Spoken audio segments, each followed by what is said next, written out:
Dear student, আশা করি তোমরা সকলেই ভালো আছো। আমিও ভালো আছি। তোমাদের আজকে যে টপিকটা পড়াবো সেটা হলো মহেশ, মেঘ ও রুদ্র। এই টপিক আমাদের অলরেডি পড়ানো হয়ে গেছে, তোমাদেরকে অলরেডি পড়িয়ে নিয়েছি আমি। এখন বিষয়টা হলো যে পড়ানোর পর মক টেস্টটা দিয়েছিলাম, সেই মক টেস্টে তোমরা অনেকেই অনেক কোশ্চেন মিস্টেক করেছো। আর দ্যাটস ওয়াই আমি প্রোগ্রাম করলাম যে আজকে আমি তোমাদের এই ক্লাসটা নেব, এবং সেই ক্লাসে আমাদের পিএসসির ধাঁচ অনুযায়ী, পিএসসির আমাদের যে প্রিভিয়াস ইয়ারের প্রশ্নগুলো পড়েছে সেই প্রশ্নের ধাঁচ অনুযায়ী কিন্তু আমরা আজকে এখানে এই ক্লাসে 20টা প্রশ্ন সেট করেছি। ঠিক আছে, যারা তোমরা মক টেস্ট দিয়েছো তাদের জন্য ক্লাসটা, এবং যারা আমাকে অনলাইনে ইউটিউবে বা ফেসবুকে দেখছো সকলের জন্য ক্লাসটা খুব ইম্পর্টেন্ট। কারণ পিএসসি যে প্যাটার্নে কোশ্চেন করেছে এর আগের বার, বা আমরা প্রিভিয়াস ইয়ার প্রশ্ন ঘেঁটে যে প্যাটার্ন পেয়েছি সেখানে প্রশ্ন সত্যি ট্রিকি। একটা ছোট গল্প বা একটা কবিতা মিনিমাম 3 থেকে 4 বার খুঁটিয়ে খুঁটিয়ে না পড়লে কিন্তু কোনোভাবে প্রশ্ন করা সম্ভব না। তোমরা ভাবছো সিলেবাস ছোট রয়েছে, খুব অল্প সিলেবাস, অল্প সময় পড়েই পিএসসি কোয়ালিফাই করব, এরকম যদি তোমাদের মানসিকতা থেকে থাকে তো অবশ্যই তোমরা কিন্তু ভুল রাস্তাতে আছো। সাপোজ আমি আজকে যে তোমাদের প্রশ্ন উত্তরগুলো আলোচনা করব, এখানে মাত্র দুটো গল্প রয়েছে, একটা মহেশ আর একটা হলো রবীন্দ্রনাথ ঠাকুরের মেঘ ও রৌদ্র। তোমরা যখন ক্লাসটা করবে, তোমরা যখন তোমাদের সামনে যখন প্রশ্নগুলো আসবে, তো অবশ্যই খেয়াল করবে প্রশ্নের প্যাটার্নগুলো কীরকম। তোমরা অ্যান্সার করার চেষ্টা করবে। যারা ইউটিউবে আমাকে দেখছো তারা নিচে কমেন্ট করে বলবে প্রশ্নের নাম্বার, এবং কমেন্ট করে জানাবে কোনটার উত্তর কি হচ্ছে। এবং যারা আমাকে আমাদের অ্যাপসে বৈঠকের মাধ্যমে দেখছো তারাও কিন্তু জানাবে কোন উত্তরটা কি হচ্ছে। প্রশ্নগুলো দেখতে খুব সহজ মনে হলেও প্রশ্ন কিন্তু খুবই ট্রিকি রয়েছে, একটা ওয়ার্ডের মধ্যে কিন্তু প্রশ্নের উত্তর লুকিয়ে রয়েছে। তো তোমরা প্রশ্নগুলো ভালো করে ম্যানেজ করবে। ঠিক আছে, চলো আমরা ফার্স্ট কোশ্চেনে যাই। তার আগে আমরা দেখে নিই আমাদের ইনস্টিটিউশন নাম তোমরা জানো, বৈঠক এডুকেশন ইনস্টিটিউশন। এখানে আমাদের নেট সেট, পিএসসি, এসএলএসটি বিভিন্ন রকম কম্পিটিটিভ এক্সামের কোর্স করানো হয়। তোমরা যদি কেউ অ্যাডমিশন নিতে চাও তাহলে অবশ্যই আমাদের নিচে যে ফোন নাম্বারটা যাচ্ছে দেখতে পাচ্ছ সেই ফোন নম্বরে কিন্তু যোগাযোগ করবে। ওকে, চলো এই প্রশ্নটা দেখো। হ্যাঁ, আশা করি সবাই দেখতে পাচ্ছ। প্রশ্নটা রয়েছে সঠিক বাক্যটি চিহ্নিত করো। এই প্রশ্নটা কিন্তু পিএসসি অ্যাসিস্ট্যান্ট টিচারে 2014 এতে শিফটে এসছে। প্রশ্নটা ভালো করে পড়ো, তারপর তোমরা উত্তর করার চেষ্টা করো।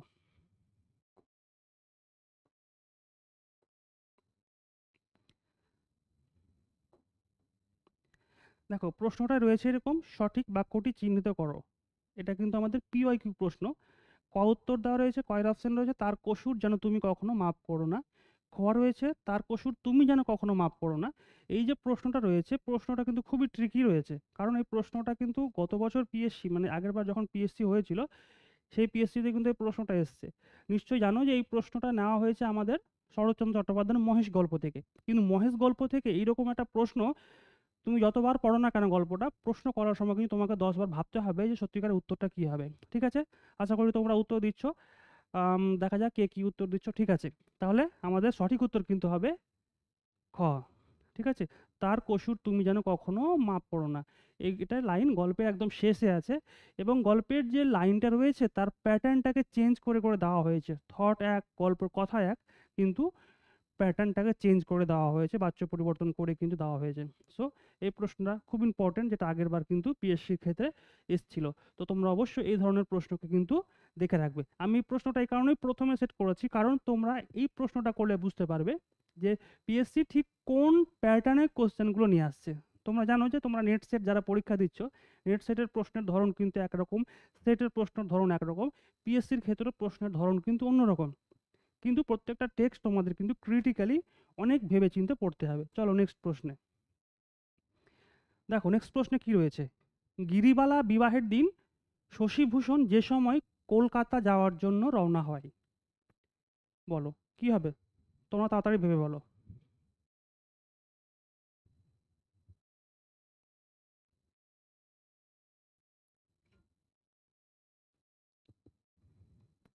বলো বলো তাড়াতাড়ি বলো। কি হলো, কেউ পারছো না করতে? দেখো এই প্রশ্নটা নেওয়া হয়েছে, তোমরা অলরেডি পড়েছো, রবীন্দ্রনাথ ঠাকুরের মেঘ ও রৌদ্র যে ছোট গল্প রয়েছে সেই গল্প থেকে কিন্তু নেওয়া হয়েছে। তোমরা গল্পটা বারবার পড়বে, তারপরে কিন্তু উত্তরগুলো করতে পারবে। দেখো, গিরিবালার স্পেলিংটা মিস্টেক আছে, গিরিবালার বিবাহের দিন শশীভূষণ যে সময় কলকাতা যাওয়ার মানে জন্য রওনা হয়েছিল। ঠিক আছে? শশীভূষণের কিন্তু কলকাতা যাওয়ার রওনা হওয়ার ঘটনা বেশ কয়েকবার কিন্তু গল্পের মধ্যে রয়েছে। ঠিক আছে? তোমরা সেটাও মাথায় রাখবে। কিন্তু ১ম বার যখন যায় তখন সময়কালটা কী ছিল? ঠিক আছে? তখন সময়কালটা ছিল তোমরা কে কি অ্যান্সার করেছো অবশ্যই আমি দেখতে পাচ্ছি। কিন্তু অনেকে ভুল করেছো সেটা হবে সকালবেলা। অ্যাকচুয়ালি কারেক্ট অ্যান্সার হবে সকালবেলা। ঠিক আছে? তাহলে শশীভূষণ কিন্তু সকালবেলা কলকাতা যাওয়ার জন্য রওনা হয়েছিল। এখানে কিন্তু কলকাতা যাওয়ার ঘটনা বেশ কয়েক জায়গায় রয়েছে। তোমরা কিন্তু সেটা অবশ্যই মাথায় রাখবে। চলো নেক্সট প্রশ্ন। শূন্যস্থান পূরণ করুন। একদিন উজ্জ্বল প্রভাতে গিরিবালা অঞ্চল ভরিয়া নববর্ষের আর্দ্র ড্যাশ আনিয়াছিল। এখানে কি হবে? নিশ্চয়ই গল্পটা পড়েছো সবাই। যে এই গল্পে আমাদের যে মেঘ ও রৌদ্র গল্প রয়েছে, এই গল্পের প্রধান চরিত্র ছিল আমাদের শশীভূষণ এবং প্রধান নায়িকা চরিত্র ছিল গিরিবালা। এই গিরিবালা কিন্তু প্রত্যেকদিন আমাদের শশীভূষণের জন্য নানা রকম জিনিস তার আঁচল ভরে নিয়ে আসতো। অঞ্চল মানে আঁচল ভরিয়ে নিয়ে আসতো। তো এই গল্পে এই যে ড্যাশ রয়েছে, শূন্যস্থান রয়েছে, এই শূন্যস্থানে ঠিক কোনটা হবে? ঠিক আছে বলো। ওকে? ঠিক, ঠিক। হ্যাঁ, হ্যাঁ, হ্যাঁ। আচ্ছা বেশ। সকলে সঠিক উত্তর দিয়েছো। এখানে নিয়ে এসেছিল বকুল ফুল। ওকে? বকুল ফুল নিয়ে এসেছিল। এখানে দেখো কোয়েশ্চেনের একটা প্যাটার্ন রয়েছে। কারণ গিরিবালা কিন্তু এখানে কালো জামও নিয়ে আসতো, পাকা পেয়ারাও নিয়ে আসতো, বেলফুলও নিয়ে আসতো। কারণ তাদের বাগান ছিল, সেই বাগানের সমস্ত রকম ফল-টল কিন্তু গিরিবালা শশীভূষণের জন্য নিয়ে আসতো। কিন্তু এখানে প্রশ্নটার কথা বলা হয়েছে অঞ্চল ভরিয়া কি নিয়ে আসতো? ঠিক আছে? তো সেক্ষেত্রে তোমাদের উত্তর হবে বকুল ফুল। ঠিক আছে? চলো নেক্সট প্রশ্ন। গিরিবালার কাল্পনিক সখীসমূহের নাম যেটি নয়। খুব সহজ প্রশ্ন। তোমরা গল্পটা পড়েছো, গল্পের মধ্যে কিন্তু উত্তরটা লুকিয়ে আছে যে গিরিবালার কাল্পনিক সখীসমূহের নাম যেটি নয় সেটা হবে সুখী। হ্যাঁ, ঠিক। ওকে, ওকে, হ্যাঁ। সকলের উত্তর কিন্তু ঠিক রয়েছে সুখী। কারণ কনক, মালতী, চাঁপা এগুলো কিন্তু গিরিবালা কাল্পনিক সখীর নাম। চলো নেক্সট প্রশ্ন। নিচের যে জোটটি অশুদ্ধ। চলো তোমরা প্রশ্নটা করো। প্রশ্নটা খুবই ট্রিকি প্রশ্ন। ঠিক আছে? প্রশ্নটা খুবই ট্রিকি রয়েছে। কারণ এখানে কোন জোটটি অশুদ্ধ এই কথাই কিন্তু বলা হয়েছে। তোমাদের প্রশ্নটা ভালো করে পড়তে হবে। তারপরে উত্তর করতে হবে কোন জোটটি কিন্তু এখানে অশুদ্ধ।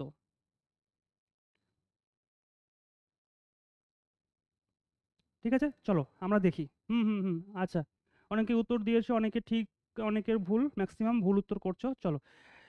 ১ম কথা হবে, ১ম এই তোমার যে কনফিউশনটা হবে সেখানে হলো এখানে কোন জোটটি কিন্তু অশুদ্ধ বলেছে। ঠিক আছে? এইটাকে মাথায় রাখবে। কারণ শুদ্ধ অশুদ্ধর মামলায় কিন্তু তোমরা এখানেই ফেঁসে যাও। যে দেখা গেল শুদ্ধ করতে বললে অশুদ্ধ করো, অশুদ্ধ করতে গেলে শুদ্ধ করো। বিষয়টা হলো তোমাদের এখানে যে প্রশ্ন থাকবে, প্রশ্নটা কিন্তু ভালো করে বুঝতে হবে। অনেক সময় কি হয় আমরা প্রশ্ন করতে গিয়ে জানা জিনিসকে ভুল করে দিই, তাড়াহুড়ো করতে গিয়ে প্রশ্নে কি চেয়েছে সেটা না বুঝে আমরা এই প্রশ্নেই দেখব কি হবে। দেখো, ক নম্বর হচ্ছে কিঞ্চিৎ ফলমূল শীতল ভোগ উপহার লইয়া জয়েন্টের ম্যাজিস্ট্রেটের বাসায় গিয়ে হাজির হইলেন হরকুমার। ওকে? এখানে কি বলেছে? অশুদ্ধ। তো তোমরা জানো যে কিঞ্চিৎ ফলমূল নিয়ে কিন্তু হরকুমার ম্যাজিস্ট্রেটের বাসায় গিয়েছিল। তাহলে এটা কিন্তু শুদ্ধ বাক্য। ২ নাম্বার দেখো, আপনার নাম শশীভূষণ, বক্তা ম্যাজিস্ট্রেট। এখানে কিন্তু একটা খটকা রয়েছে। তোমরা যদি গল্পটা ভালো করে পড়ে থাকো তাহলে এখানে দেখবে যে আপনার নাম শশীভূষণ এই গল্পটা বা এই বক্তব্যটা কিন্তু ম্যাজিস্ট্রেট বলেনি। তাহলে কে বলেছে? তাহলে বলেছে আমাদের যে গিরিবালা রয়েছে, গিরিবালা যখন তোমার শশীভূষণ ৫ বছর পর জেল থেকে যখন জেল খেটে বেরোয়, তখন গিরিবালার বাড়ির চাকর তাকে গাড়িতে করে নিয়ে আসতে গিয়েছিল। সেই চাকর কিন্তু বলেছিল, "আপনার নাম কি শশীভূষণ?" ঠিক আছে? তাহলে আমাদের এই বাক্যটা হবে কিন্তু অশুদ্ধ। মানে আমাদের কারেক্ট অ্যান্সার কিন্তু হবে খ। গ নাম্বারটা দেখে নিই। যুবা পুরুষের দৈনিক বরাদ্দ ছিল গিরিবালাদের বাগানের জাম। যেটা বললাম, এই যুবা পুরুষ বলতে আমরা কার কথা বোঝানো হয়েছে? এই যুবা পুরুষ বলতে আমাদের শশীভূষণের কথা বলা হয়েছে। ঠিক আছে? এই শশীভূষণের জন্য কিন্তু গিরিবালা প্রত্যেকদিন তার বাগানের জাম, নানা রকম ফলমূল কিন্তু দৈনিক নিয়ে আসতো, যেটা আমরা আগেই বলেছি। তারপরে ঘ নম্বর দেখো, লাঞ্ছনা আরো একটি কারণ বিবাহ না করা। ঠিক আছে? শশীভূষণ তার গল্পে বলেছে তাকে লাঞ্ছনা করা হতো একটা কারণের জন্য। সেটা হলো সে বিয়ে করতে অনিচ্ছুক ছিল। সে বিয়ে করতে চাইতো না। তার কারণে তাকে লাঞ্ছিত করা হতো। তো এখানে প্রশ্নটা রয়েছে লাঞ্ছনার আরো একটা কারণ বিবাহ না করা। এটা হলো সঠিক জোট। তাহলে আমরা কি চেয়েছি? আমরা চেয়েছি অশুদ্ধ জোট। তাহলে হবে আপনার নাম শশীভূষণ। এটা হবে আমাদের, তাহলে উত্তর হবে খ, রাইট অ্যান্সার। ঠিক আছে? চলো নেক্সট প্রশ্ন। প্রশ্নে কারোর যদি কোনো সমস্যা থাকে তোমরা অবশ্যই কমেন্ট সেকশনে লিখে জানাবে। কারো কোনো প্রবলেম থাকলে, কারো কোনো প্রশ্ন থাকলে, কারোর যদি ইনকোয়ারি থাকে, কারোর ডাউট থাকলে ডেফিনিটলি আমাকে জানাবে। আমরা তোমাদের প্রশ্নের উত্তর সলভ করব। চলো, মেঘ ও রৌদ্র গল্পের কততম পরিচ্ছেদে গিরিবালার বিবাহ হয়। খুব ইম্পর্টেন্ট প্রশ্ন, যে মেঘ ও রৌদ্র গল্পে কততম পরিচ্ছেদে গিরিবালার বিয়ে হয়েছিল? খুব গুরুত্বপূর্ণ প্রশ্ন, মনে রাখবে। বলো, তোমরা বলো, উত্তর দাও। হ্যাঁ, খুব সহজ প্রশ্ন, এটা হবে আমাদের সপ্তম পরিচ্ছেদ। সপ্তম পরিচ্ছেদে কিন্তু গিরিবালার বিয়ের প্রসঙ্গ আমরা পেয়েছি, এবং এই পরিচ্ছেদেও কিন্তু আমাদের শশীভূষণ আরও একবার কলকাতা যাওয়ার প্রসঙ্গ ছিল। শশীভূষণ কলকাতা যাচ্ছিল যেদিন গিরিবালার বিয়ে হয়, সেদিন বিকেলবেলার দিকে। ঠিক আছে, চলো নেক্সট প্রশ্ন। নিচের যে উক্তিটি শশীভূষণ সম্পর্কে বলা হয়নি, এখানেই তোমরা কিন্তু ফেঁসে যাবে। ওই জন্য এটাকে তোমরা ভালো করে মার্ক করবে, যে নিচের কোন উক্তিটি শশীভূষণ সম্পর্কে বলা হয়নি। গল্পটি যদি ভালো করে না পড়ো, তোমরা কিন্তু এই অ্যান্সারটা করতে পারবে না। তো চলো অ্যান্সারটা দেখো কি হচ্ছে। বলছে মানুষের মধ্যে তাহার সম্পর্ক ছিল কেবল গিরিবালার সাথে। বলো, প্রশ্নের ক্রিটিক্সটা বোঝার চেষ্টা করো, এখানে সমস্যা রয়েছে একটা। বলছে মানুষের সাথে গিরিবালার সাথে কিন্তু, মানুষের মধ্যে গিরিবালার সাথে কিন্তু একমাত্র সম্পর্ক ছিল কার? শশীভূষণের। হ্যাঁ ঠিক, এটা অবশ্যই ঠিক, কারণ একমাত্র মানুষের মধ্যে গিরিবালার সঙ্গে তার একটু আন্তরিকতা ছিল। ২ নম্বর ছিল শশীভূষণের পিতা নিজ গ্রামের পত্তনিদার ছিলেন। এটা কি ঠিক নাকি ভুল? ঠিক নাকি ভুল? নিশ্চয় তোমরা গল্পটা পড়েছো যে শশীভূষণের পিতা নিজ গ্রামের পত্তনিদার ছিলেন। ঠিক আছে, চলো তা আমরা দেখি গ নম্বর কি হচ্ছে। লোকটা অপদার্থ নব্য উকিল, এটা কার প্রসঙ্গে বলা হয়েছিল বলো তো? এটা বলা হয়েছিল আমাদের শশীভূষণ প্রসঙ্গে। শশীভূষণ প্রসঙ্গে। তাহলে এই বক্তব্যের বক্তাকে, এই বক্তব্যের বক্তাকে, এই বক্তব্যের বক্তা হলেন হরকুমার। এই বক্তব্যের বক্তা হলো আমাদের হরকুমার। তিনি কথাটা কাকে বলেছিলেন? তিনি বলেছিলেন কথাটা শশীভূষণকে। ঠিক আছে, তাহলে লোকটা অপদার্থ নব্য উকিল। প্রশ্ন কি ছিল? যে নিচের যে উক্তিটি শশীভূষণ সম্পর্কে বলা হয়নি, মানতে হবে বলা হয়নি, তার মানে এটা বলা হয়েছিল, এটা হবে না। শশী কংগ্রেসে যোগ দিয়েছিল। তোমরা যদি গল্পটা পড়ে থাকো, তোমরা দেখবে যে শশীভূষণ কিন্তু কংগ্রেসে যোগ দিয়েছিল, তাহলে এটাও ঠিক। তাহলে যেটা হয়নি, যেটা এখানে ভুল, সেটা কি বলতো? সেটা হবে আমাদের শশীভূষণের পিতা নিজ গ্রামের পত্তনিদার ছিলেন। নিজ গ্রামের পত্তনিদার কিন্তু শশীভূষণের পিতা ছিলেন না। ছিলেন কার পিতা? ছিলেন গিরিবালার পিতা। ঠিক আছে, তো নিশ্চয়ই বুঝতে পেরেছো প্রশ্নের প্যাটার্নটা কিরকম রয়েছে এবং প্রশ্নে কি জানতে চেয়েছে। ওকে, চলো নেক্সট প্রশ্ন। নিচের বাক্যগুলির মধ্যে যেটি শুদ্ধ, চলো তোমরা আগে করে নাও, তারপর আমি তোমাদের প্রশ্নটা বলছি। তোমরা একবার ভালো করে পড়ে নাও, পড়ে খাতাতে উত্তর করার চেষ্টা করো, অথবা কমেন্ট সেকশনে উত্তরটা লিখে দাও, তারপর আমি তোমাদের উত্তরটা বলছি। তাড়াতাড়ি করো, সময় খুব কম। ঠিক আছে, চলো এখানে প্রশ্নটা হচ্ছে নিচের বাক্যগুলির মধ্যে যেটি শুদ্ধ, এই জায়গাটা হলো মেন। কারণ এখানে প্রশ্নে অনেকগুলো তোমার স্টেটমেন্ট দেওয়া রয়েছে, অনেকগুলো বক্তব্য দেওয়া রয়েছে। এই বক্তব্যগুলোর উপরে কিন্তু তোমাকে অপশনসগুলো দেওয়া রয়েছে। এই অপশনস দেখে তোমাকে উত্তর করতে হবে, এবং কোন বাক্যটি শুদ্ধ সেটা তোমাদের হলো খুঁজতে হবে এই 4টে বাক্যের মধ্যে। তারপরে তোমাদের এখানে অপশন করতে হবে। প্রথমটা রয়েছে কি দেখো, গিরিবালার পিতা হরকুমারের সাথে শশীভূষণের সম্পর্ক মন্দ ছিল না। ওকে, চলো নেক্সট অপশন দেখি। শশীভূষণকে গিরিবালা কাঁসার থালায় ফলমূল মিষ্টান্ন খেতে দিয়েছিল। ঠিক আছে, ওকে। 3 নম্বর স্টেটমেন্ট দেখি, শশীভূষণের বাপ ব্যারিস্টার ছিলেন। ঠিক আছে, 4 নম্বর দেখি, অপবিত্র জন্তুজাত পুত্রদিগের অস্তিত্বে এত ক্ষমতা, বক্তা হলেন নায়েব। এই যে 4টে বক্তব্য বা বাক্য তোমরা দেখতে পাচ্ছ, এখানে কোনটি শুদ্ধ? ঠিক আছে, নিশ্চয় তোমরা অলরেডি উত্তর করে ফেলেছো।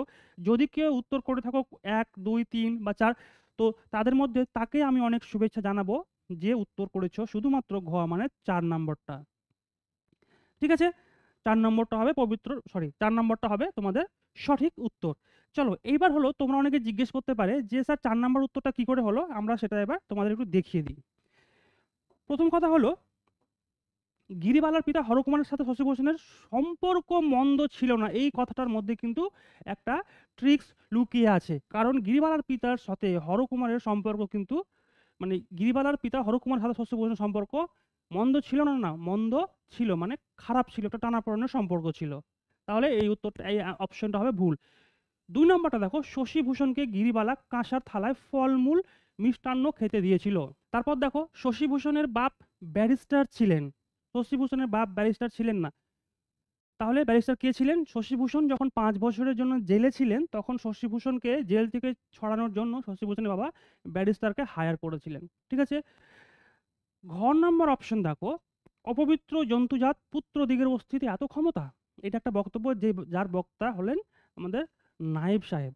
তাহলে আমরা চাচ্ছি যে বাক্যটি শুদ্ধ। ওকে? তাহলে উত্তর কি হবে? উত্তর হবে শুধুমাত্র ঘ। বোঝা গেল?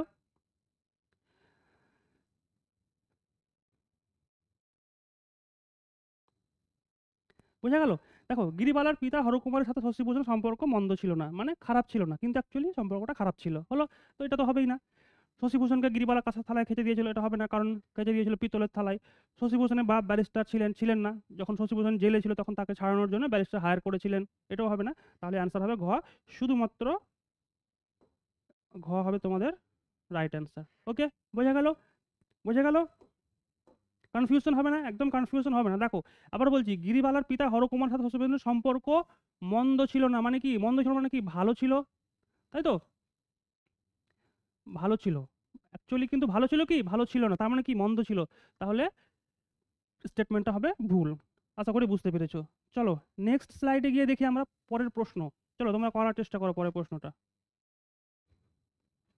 খুব সোজা প্রশ্ন, কারণ আমি অলরেডি বলে দিয়েছি যে শশীভূষণ এর জেল হয়েছিল কত বছর?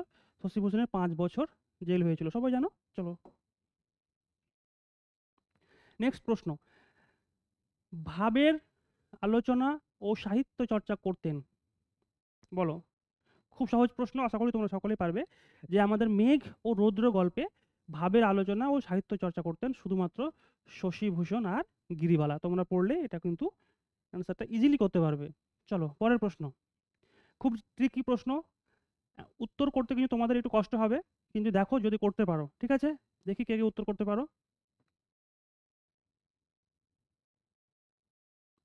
করো। মাঝিকে যার বিরুদ্ধে পুলিশে দরখাস্ত করার কথা বলা হয়েছে, বলো বলো বলো, তাড়াতাড়ি বলো। এখানে অনেকেই প্রশ্নটা একটু ভুল করার প্রবণতা রয়েছে, কারণ প্রশ্নটা অনেক ট্রিকি প্রশ্ন রয়েছে। ঠিক আছে? ম্যাজিস্ট্রেট রয়েছে, সাহেব রয়েছে, ম্যানেজার রয়েছে, এদিকে শশীভূষণের নামে মাঝিরা তোমার আহ, আদালতে পেশ না করে তাকে জেল জেল খাটতে হয়েছে, তো অনেক বিষয় রয়েছে। ঠিক আছে? এই জন্য প্রশ্নটা এখানে সেট আপ করেছি আমি, যাতে তোমাদের কনফিউশন হয়। এবং গল্পটা যদি তোমরা ভালো করে পড়ে থাকো তো উত্তরটা করতে পারবে। আমি দেখতে পাচ্ছি অনেকে ম্যাজিস্ট্রেট করছো, ম্যাজিস্ট্রেট, অনেকে শশীভূষণ করছো, কিন্তু অ্যাকচুয়ালি ম্যাজিস্ট্রেটও হবে না, শশীভূষণও হবে না। তোমাদের সঠিক উত্তর হবে কি বলতো? ম্যানেজার। গল্প যখন পড়বে দেখবে গল্পে ঠিক লাইনে, গল্পের লাইনে পরিষ্কার করে লেখা রয়েছে যে ম্যানেজারের বিরুদ্ধে কিন্তু পুলিশে দরখাস্ত করার কথা বলা হয়েছে। এই ম্যানেজার হলো সেই ম্যানেজার যে মাঝিদের মাঝিদের নৌকায় পালে গুলি চালিয়েছিল। ঠিক আছে? মাঝিদের নৌকার পালে গুলি চালিয়েছিল এবং নৌকা ডুবে গিয়েছিল। সে নৌকাতে কি ছিল? পাট বোঝাই ছিল। ওকে? চলো নেক্সট প্রশ্ন। জয়েন্ট ম্যাজিস্ট্রেটের কাছে হরকুমার হাজির হয়েছিল। জয়েন্ট ম্যাজিস্ট্রেটের কাছে হরকুমার হাজির হয়েছিল রাম নাম জপ করতে করতে, কাঁপতে কাঁপতে, দুর্গা নাম জপ করতে করতে, ভয়ে কুঞ্চিত হয়ে। যখন উত্তর করবে, আমি বারবার বলছি, তোমরা যখন উত্তর করবে এক একটা প্রশ্ন মিনিমাম 3 বার পড়বে, কারণ প্রশ্নের মধ্যে এমন ক্রিটিক্যাল ভাবে প্রশ্নটা ঘোরানো থাকে যে তোমার মাথা থেকে পুরো বেরিয়ে যাবে। তো 3 বার পড়তে হবে। ঠিক আছে? 3 বার পড়ে প্রশ্নটা বুঝতে হবে। চলো তাহলে এটা আশা করি সবাই পারবে, কারণ খুব সহজ প্রশ্ন। দুর্গা নাম জপ করতে করতে করতে কিন্তু হরকুমার ম্যাজিস্ট্রেটের কাছে গিয়েছিল। চলো নেক্সট প্রশ্ন করো। প্রশ্নটা বড় আছে, একটু তোমরা ভালো করে পড়ে নাও, তারপরে উত্তর করো।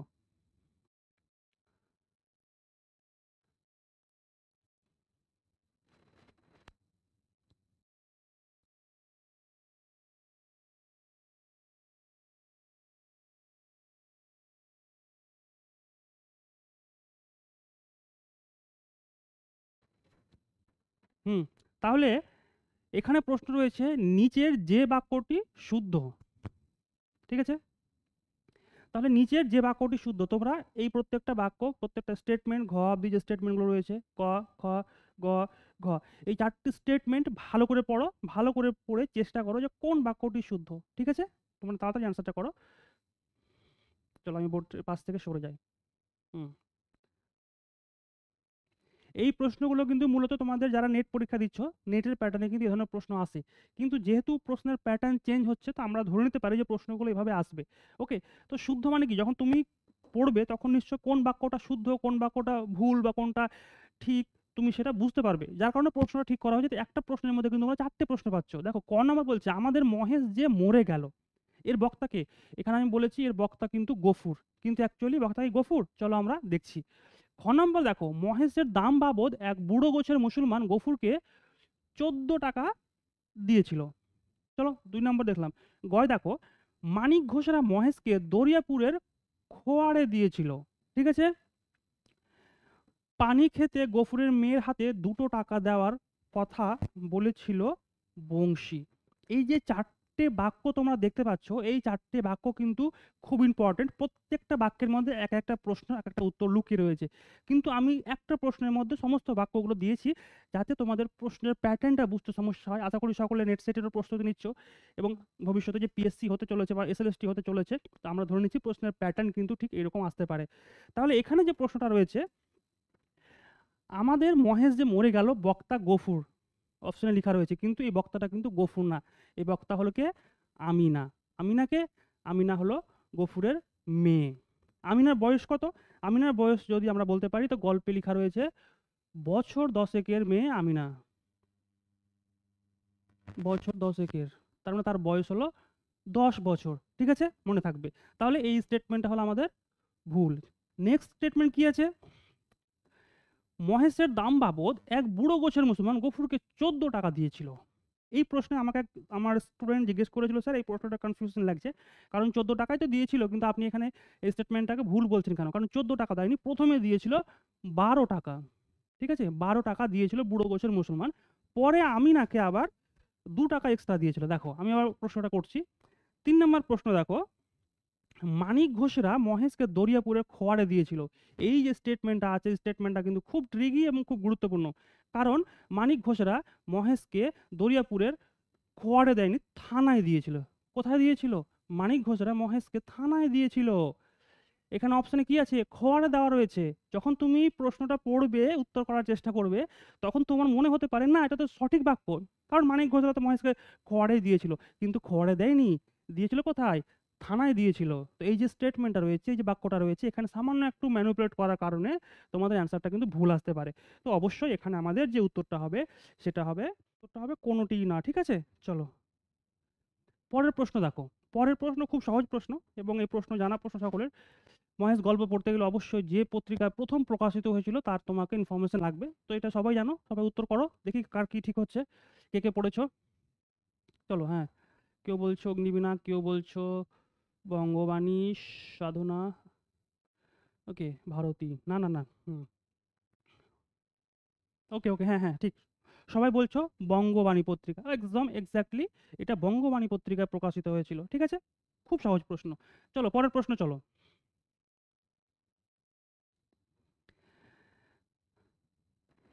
পরের প্রশ্নটাও খুব ট্রিকি প্রশ্ন। ভালো করে না দেখলে করতে পারবে না। কারণ দেখো প্রশ্নের মধ্যে একটা লজিক লুকিয়ে রয়েছে। এখানে ফুল তোমার শূন্যস্থান পূরণ রয়েছে। জমি ভাগে করি কিন্তু উপরি উপরি দূষণ আজন্মা মহেশ গল্প অবলম্বনে শূন্য স্থান পূরণ করুন। ঠিক আছে? শূন্য স্থান পূরণ করার কথা বলা হয়েছে। তাহলে আমাকে এই শূন্য স্থানে কি হবে সেটা কিন্তু বসাতে হবে। তো এখানে অপশন রয়েছে বিঘে চারেক, বিঘে দুয়েক, বিঘে কয়েক, বিঘে তিনেক। চলো তোমরা উত্তর করো। এভাবেই কিন্তু প্রশ্ন আসবে। তুমি জানো, তুমি গল্প পড়েছো, তারপরেও প্রশ্নের প্যাটার্ন এমনভাবে আসবে যে তুমি করতে পারবে না। কারণ তুমি পড়েছো। তার জন্য বারবার আমি তোমাদের বলি যে গল্পটাকে ভালো করে লাইন বাই লাইন খুঁটিয়ে, খুঁটিয়ে পড়বে এবং পারলে নিজে একটা নোট ডাউন করবে, নোট তৈরি করবে প্রত্যেকটা স্টেটমেন্টের উপর। তাহলে তোমার ক্ষেত্রে কিন্তু উত্তরটা করার সুবিধা হবে। ঠিক আছে? অনেকেই উত্তর দিচ্ছ আমি দেখতেই পাচ্ছি। তো কিছু করার নেই আসলে। গল্পটা ভালো করে না পড়লে উত্তর করা সম্ভব না। উত্তর হবে বিঘে চারেক জমি। এখানে অপশনগুলো দেখো, অপশনগুলো কতটা ক্লোজ রয়েছে। এতটাই ক্লোজ রয়েছে যে তুমি যখন প্রশ্নের উত্তর করতে গিয়ে একদম পুরোটা ঘাবড়ে যাবে যে স্যার উত্তর কি হবে? পড়েছি তো বিঘে চারেক, বিঘে দুয়েক, বিঘে তিনেক। কারণ সমস্ত প্যাটার্ন একই রকম তৈরি করা হয়েছে, যার কারণে তোমার প্রশ্নটা করতে কিন্তু সমস্যা হবে। চলো নেক্সট প্রশ্ন দেখো।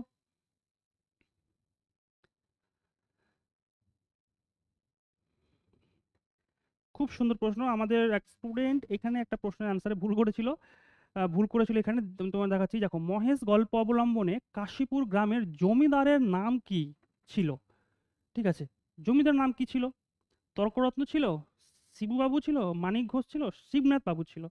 তোমরা যারা গল্পটা ভালো করে পড়েছো তারা সকলেই জানো যে এই গল্পে জমিদারের নাম ছিল শিবুবাবু। ঠিক আছে, শিবুবাবু রাইট অ্যান্সার। ঠিক আছে, হ্যাঁ হ্যাঁ হ্যাঁ, আচ্ছা বেশ বেশ। শিববাবু শিবনাথ, হ্যাঁ। শিবনাথ বাবু শিববাবু এক নাম নয়, এটা একেবারে আলাদা নাম। সো এখানে কনফিউজ হওয়ার দরকার নেই, ঠিক আছে। অপশনসগুলো তোমাদের কিন্তু একদম কনফিউশন করার জন্য কিন্তু অ্যাড করা হয়েছে, প্রত্যেকটা কোশ্চেনে কিন্তু এমনভাবে আছে। চলো নেক্সট কোশ্চেন দেখো, খুব ইম্পর্টেন্ট একটা প্রশ্ন এবং খুব ট্রিকি প্রশ্ন এটা। দেখতে যত সোজা মনে হচ্ছে আদৌ কিন্তু ততটা সোজা না। দেখো, পথের ধারে ড্যাশ গাছের ছায়ায় তর্করত্ন দাঁড়িয়ে ছিলেন। কোন গল্প অবলম্বনে? আমরা জানি এটা মহেশ গল্প অবলম্বনে যে নেওয়া হয়েছে। না সরে যায়, হ্যাঁ, দেখতে পাচ্ছ না। তো পথের ধারে কোন গাছের ছায়ায় তর্করত্ন দাঁড়িয়েছিলেন? আমরা জানি যে আমাদের মহেশ গল্পে দুটো গাছের প্রসঙ্গ কিন্তু রয়েছে। তোমরা যারা পড়েছো তারা জানো মহেশ গল্পে বাবলা গাছ আর পিটালি গাছের প্রসঙ্গ রয়েছে। কি কি? বাবলা গাছ আর পিটালি গাছ। তো আমাদের তর্করত্ন বাবু ব্রাহ্মণ কোন গাছের ছায়ায় দাঁড়িয়েছিলেন? ঠিক আছে, চলো দেখি কে কি অ্যান্সার করছো।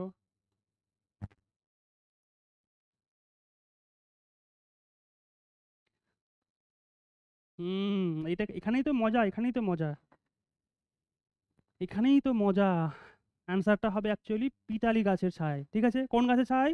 পিটালি গাছের ছায়। ম্যাক্সিমাম স্টুডেন্ট ভুল করছো, এতবার বলার পরেও তোমরা কিন্তু এই জায়গাটাকে ভুল করছো। বাবলা গাছের ছায় না। ঠিক আছে, এখানে আরো একটা প্রশ্ন রয়েছে, আমি তোমাদের পরবর্তীতে প্রশ্ন দেখাবো। তাহলে আজকে আমাদের পিটালি গাছের ছায় কিন্তু তর্করত্ন দাঁড়িয়েছিল। চলো নেক্সট কোশ্চেন।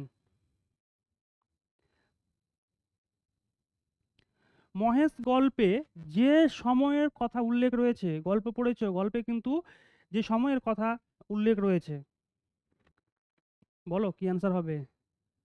যতটা সোজা দেখতে মনে হয় ততটা সোজা কিন্তু একদমই না। ঠিক আছে, আমি বারবার বলছি ভালো করে পড়ো, টেক্সট খুঁটিয়ে খুঁটিয়ে পড়ো, 3 বার 4 বার টেক্সট পড়ো। ভেবেছো যে মহেশ গল্পটা খুব ছোট, পড়ে নিয়েছি, এখান থেকে যা অ্যান্সার আসবে করতে পারবো, তা করে দেখাও অ্যান্সার। বলো, বৈশাখ মাসের শুরু, বৈশাখ মাসের শেষ, খরতপ্ত গ্রীষ্ম নাকি গ্রীষ্মের শেষ, কোনটা অ্যান্সার হবে? আমি দেখতে পাচ্ছি ম্যাক্সিমাম স্টুডেন্ট যারা আমাদের এই অ্যান্সারটা ভুল করছো। হুম,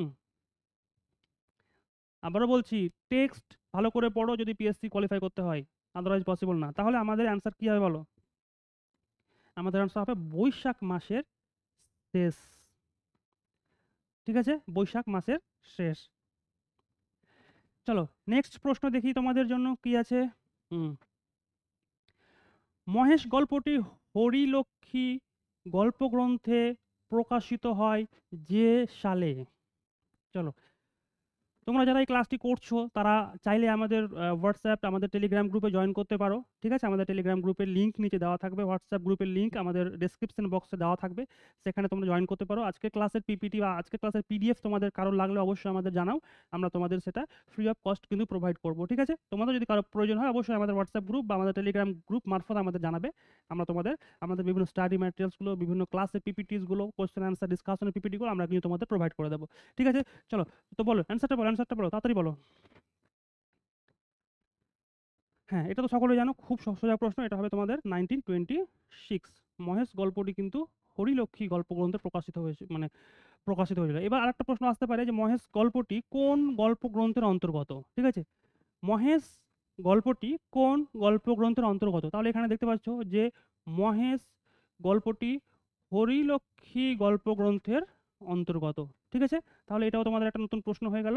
ঠিক আছে, তো আমরা আজকে মোটামুটি যে প্রশ্নগুলো করলাম সে সমস্ত প্রশ্নে আজকে প্রশ্নের কোটা শেষ। আমি আবার তোমাদের নেক্সট উইকে আমাদের যেগুলো পড়া হবে, যে টপিক পড়া হবে তার উপরে বেশ করে কিন্তু প্রশ্ন নিয়ে আসবো। আমাদের সঙ্গে তুমি জয়েন করতে চাইলে আমাদের ফেসবুক পেজ রয়েছে বৈঠক নেট সেট নামে, তুমি এখানে জয়েন করতে পারো। আমাদের হোয়াটসঅ্যাপ চ্যানেল রয়েছে বৈঠক এডুকেশন ইনস্টিটিউশন নামে, সেখানে জয়েন হতে পারো। আমাদের টেলিগ্রাম চ্যানেল রয়েছে বৈঠকি ইউজিসি নেট অ্যান্ড সেটের অফিসিয়াল চ্যানেল, এখানে জয়েন হতে পারো। ঠিক আছে, আমাদের ইউটিউব চ্যানেল রয়েছে তুমি বৈঠকির এডুকেশনাল নামে, তুমি সেটাকে সাবস্ক্রাইব করে আমাদের পাশে আমাদের পুরো ক্লাসগুলো দেখতে পারো। তো চলো আজকের ক্লাস যারা অ্যাটেন্ড করলে তাদের সবাইকে বৈঠকির পক্ষ থেকে অশেষ অশেষ ধন্যবাদ, এবং অবশ্যই চ্যানেলটি সাবস্ক্রাইব করো। ক্লাসটি ভালো লাগলে তোমার লাইক কমেন্ট করে আমাদের জানাও। আমরা এরকম পরবর্তীতে আরও প্রচুর ক্লাস নিয়ে আসছি পিএসসির জন্য, নেট সেটের জন্য। তো তোমরা পাশে থেকো, চ্যানেলটি সাবস্ক্রাইব করে ভালো থেকো। দেখা হচ্ছে পরের ক্লাসে।